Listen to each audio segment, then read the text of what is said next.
I'm absolutely thrilled to introduce Kirsty Bennett as our first speaker of our DEB Talks series.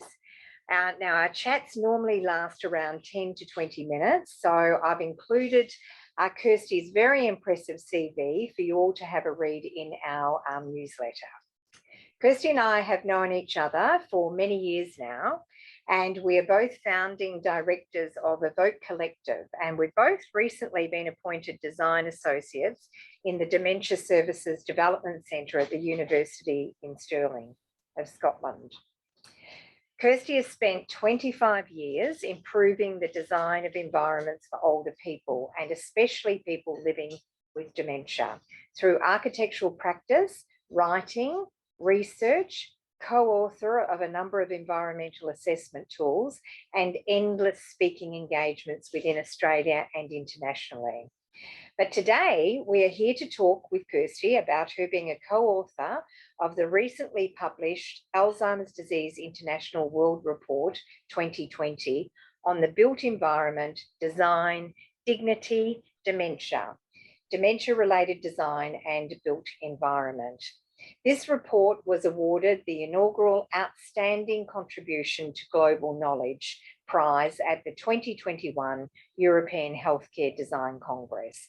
So firstly, congratulations, Kirsty, and welcome. Thanks, Debbie. It's lovely to be here and to see you. Yeah.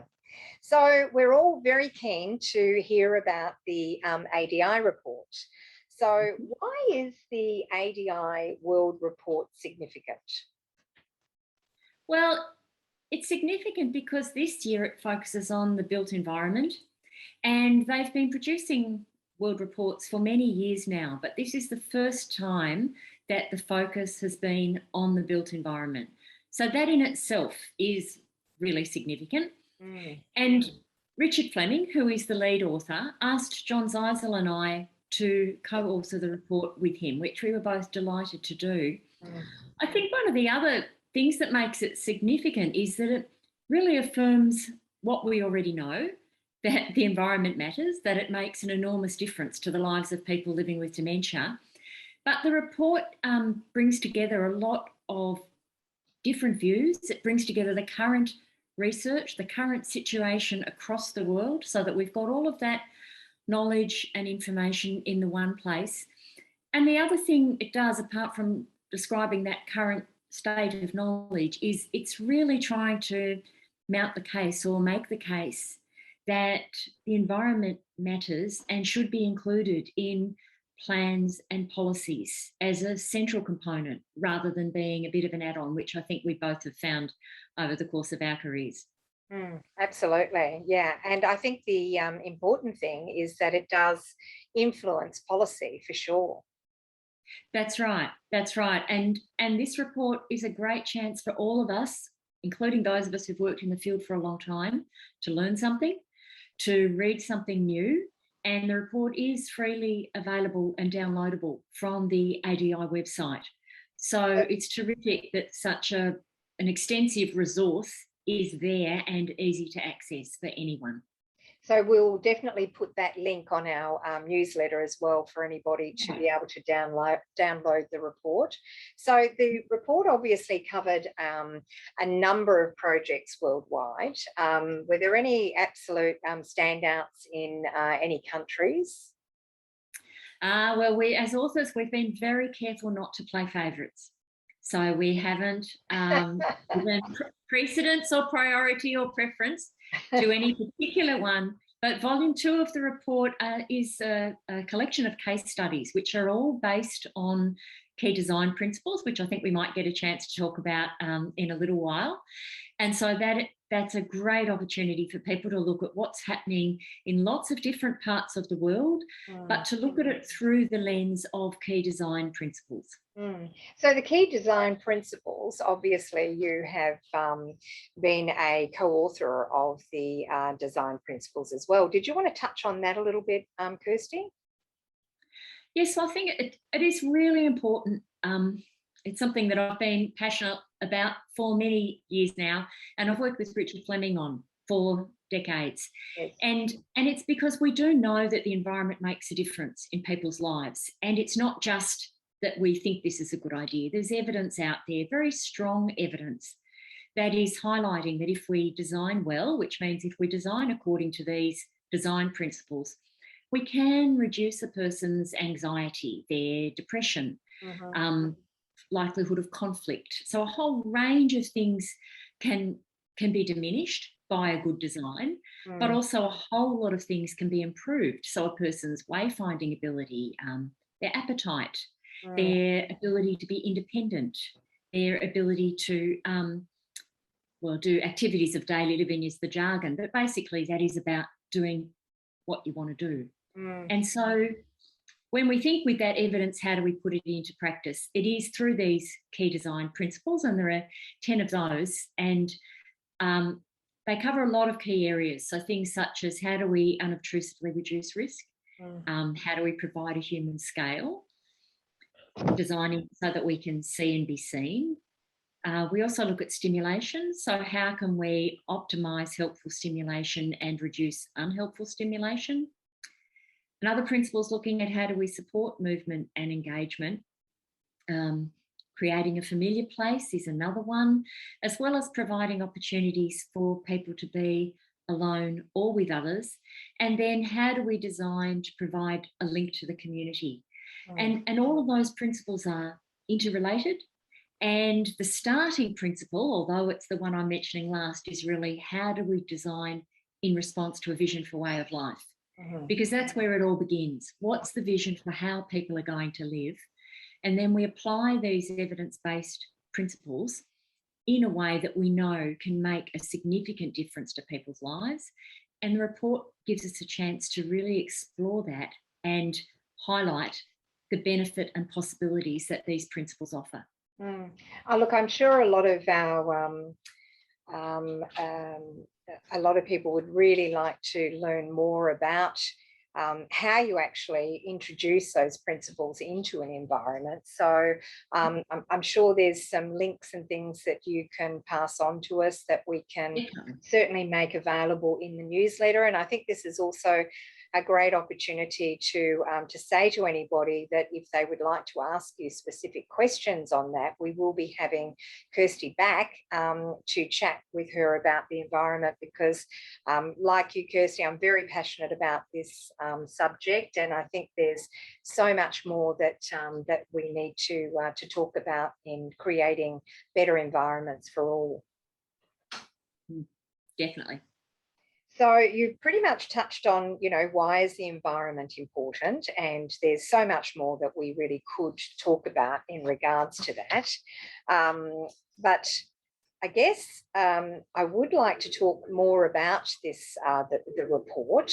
And I know that there's many, many parts to the report, and there were certainly 58 contributors from 17 countries that were involved in it. Would you like to maybe tell us a little bit more about that and how that worked? Yeah, so it was a very extensive process to go to experts around the world who could contribute particular chapters and contribute to topics that are covered in a number of the chapters.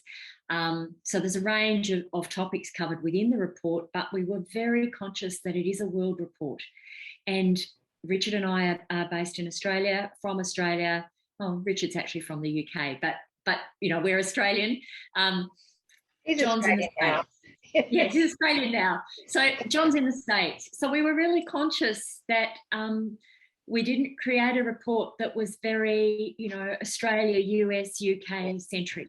Yes. But really respect the fact this is a world report, and it's important that we speak to as many people as possible and recognise it's very different to be designing for someone living with dementia, perhaps in a part of Uganda, than it would be in a part of Melbourne, a part of Australia. And so that was why we were really keen to approach both organisations and individuals all around the world to seek their contributions. And that's one of the joys of the case studies. When you get a chance to have a look at those, you'll see there are some really, really diverse and interesting examples there. They're amazing. I have had an opportunity to have a look at it, and I would absolutely recommend that everybody does. I think what's interesting is that the principles are pretty much the same worldwide, aren't they? But there's cultural significance and differences that I guess directs how you would improve environments based on cultural aspects. Well, that does bring me to one area I would like to talk more about, which is covered in the report, because one of the things we did, the principles are used to guide and shape the report. So they're a key part of the methodology of the report. And in making that decision, one of the things that I in particular was involved in was reviewing some of the key books and also key articles that have been written over the last, 20 to 30 years. To see what they had to say about key design principles, and to see whether what we were talking about, we being Richard and I in those principles, to see whether they were covered, whether the topics we were using or the principles we were using covered the topics that were raised by other authors. And so in doing that, one of the things that became really obvious was that often we'd be talking about the same thing but in a different way. And so someone might talk about what we would describe as a principle as a vision or as a goal. And that meant that we weren't using the same language to describe the same thing. And as a result of that, I think you can end up then with conversations that are at cross purposes, and it means that we're not necessarily applying what we know. So one of the key things that's come out of the report is the development of a 4-part schema where we place the principles into a context so that we can have a better conversation about design of the environment, but one that, going back to your point, one that very clearly responds to a person's culture, responds to a person's geography, responds to a person's economic situation. Yeah, that would have been absolutely fascinating to to see all the different viewpoints or the way that they approach things differently in each of the countries. It would have been fascinating work for you to work on. So is that going? In the report, there are actually, if you go to that chapter about the principles, you'll see that there are a couple of tables where the sort of key dot points from the books and articles by these authors, they're all noted and referenced against our key design principles. So that if you want a quick snapshot of, what was Mary Marshall focusing on, or countless other people, Maggie Hawkins, then that's a great way to do that. Fantastic. So is there anything else that you would like to add in regards to the schema? Well, maybe just to touch on a few of the key points. So what became apparent was that we can actually think about four different domains when we think about design. So the first one is goals. So that's really the higher order things, such as dignity, independence, those sort of things. Then we move to principles. And so one of the things principles do is that they guide a design, but they don't specify exactly the detail of it. Another area is approaches. So how do we design approaches? They'll give a design direction. So again, we're still not at the detail level, but they're responding to the principles and they're setting a direction. And it's not until we actually get to a design response that we're down at the nitty-gritty. What will the seat look like? What will the room look like? What will the door handle look like? And I think that's the strength of the schema, that it allows people to join a conversation at any point. I'm thinking about people living with dementia. They can actually influence a design conversation in a number of places. But it also means we don't start with solutions, because one of the things I've certainly found, and I'm sure you would have too, Debbie, is that people will see something in a design and think, oh, that's great, I'll have one of those. And yet it only works in that context because of those answers to the goals, the principles, and the approaches before we get to the response. Yes. So it's that framework for us having a common language, but also being able to respond very specifically in a particular situation, whether it's in Australia, whether it's in Africa, whether it's in South or Central America, but still build on all the knowledge that's been gained over the years, typically in more well-resourced countries. But it provides a way for that knowledge and research to be accessible. And so that's why you can tell I'm pretty excited about it. That's why, because I just think it sort of opens it up. And as I said before about, key authors talking about the same things, but not necessarily in the same way. And so hopefully this will be a chance that we can really help people to have a good conversation about design. And if we have a good conversation of design, of course, we're going to end up with better environments for people living with dementia. And I think that's why this World Report is so exciting, is because for the first time, it really has been highlighted globally, rather than, each individual person doing fabulous things in their own countries. But this is a global report, which is amazing. Yeah. Right. Okay, so what about, would there be any other highlights, do you think, in regards to the work? Highlights. There's probably many. Just to pick a couple, we've already spoken about the case studies. So I think that they are a real highlight, and we've already spoken about them, and they form volume 2 of the report. So that's one thing. The literature reviews, we've spoken a little bit already about evidence. So just to say, the report contains a series of literature reviews, again, compiled by people in different parts of the world, and not just residential aged care. So also looking at hospitals, at daycare, at communities, at housing. And the literature reviews are also organised around these key design principles. So it's possible to read what's the evidence, what's the thinking in all of these key types, but with that principles focus. So I think, again, it gives current information about the research that's out there and lots of direction for people to head to find out more. And the other one that I think is really terrific are some interviews with people that we've called pioneers or groundbreakers. Yes. And John Zeisel's done those. And so that's audio. So a completely different way of accessing the information. There are short extracts in the report, in the written report.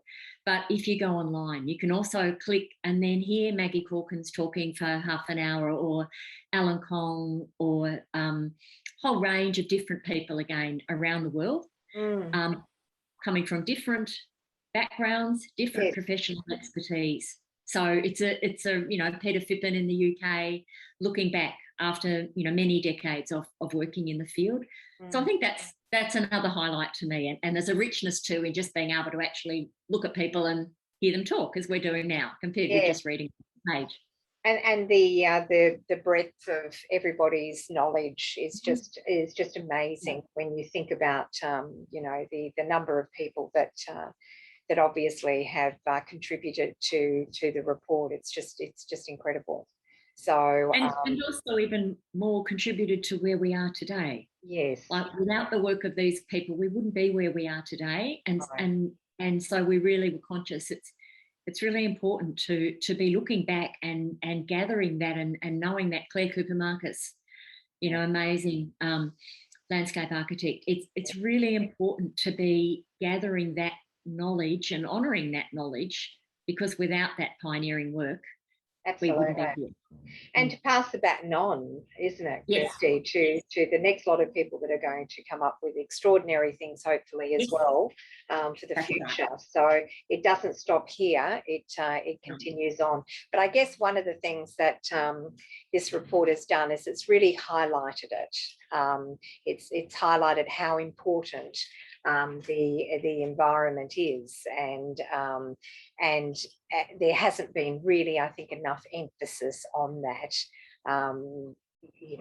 globally, certainly here within Australia. So that's why I congratulate you for the work that you've done on it, yourself and Richard and John. Thanks, Debbie. Yeah, it is a really important thing to try to raise the profile and the focus. Yes. so that then we know we can make a difference to the lives of people living with dementia. And how can people contribute to that? There are ways that they can contribute as well. Yeah, well, for sure. I mean, apart from reading the report and then taking that knowledge and applying it in their own work and practices, which is, of course, a really important aspect. One of the things that Richard, John and I have been working on since the report was published is a manifesto. And so this manifesto is really aiming to set out a collection of values and principles and see if we can gain some worldwide support for these with the goal to getting them then included in dementia action plans around the world. Fantastic. Again, we need to raise the profile of the environment. And so that's one of the projects that Richard and John and I are working on. And it would be great if people could go on and sign up to the manifesto. It's very much a work in progress. And so, join the conversation. Absolutely. So look, I'd love to talk a little bit more about that, and also some other points I'm sure that we've discussed today. There's a lot more that can be unpicked and talked about, and I'd like to give the opportunity to anybody that would like to ask some questions of you as well, Kirsty, before we have the next conversation. So thank you so much for having a chat today, and I really look forward to having our next chat. That'd be great. Look forward to it too, Debbie. Thanks, Kirsty. Bye-bye. Okay. See you. Bye. Bye.